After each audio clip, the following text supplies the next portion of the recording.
What if the true measure of power isn't in controlling others, but in mastering the chaos within your own mind? This viral trend, with its promise of hacks to control any woman, reveals a deeper, almost universal human longing, the desire for certainty in an uncertain world. But let's pause and reflect.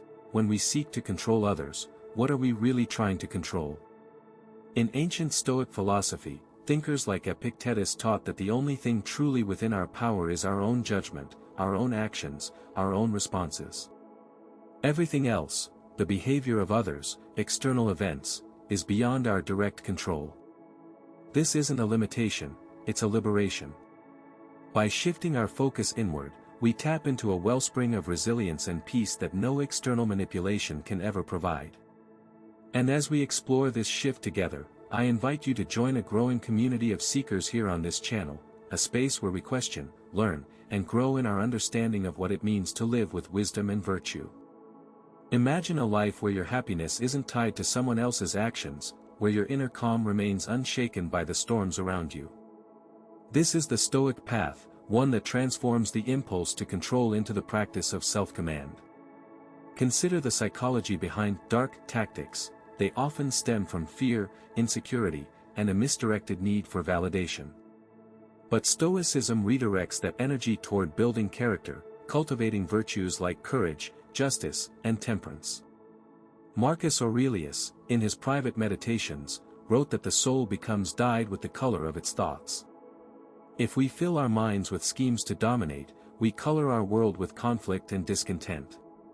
Instead, by embracing our role in the grand tapestry of life, we find a more profound connection, one based on mutual respect and shared humanity.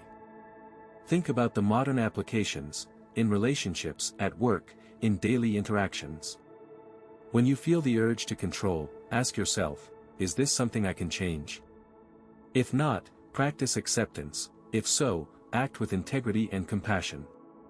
This isn't about passive resignation, it's about active engagement with what you can influence, starting with your own perceptions and emotions. We've all faced moments where external pressures tempted us to seek shortcuts, to use psychology as a tool for dominance. But true psychological insight, paired with Stoic wisdom, shows that lasting influence comes not from coercion, but from empathy, clarity, and inner strength. As we journey through these ideas, remember that every challenge is an opportunity to exercise virtue.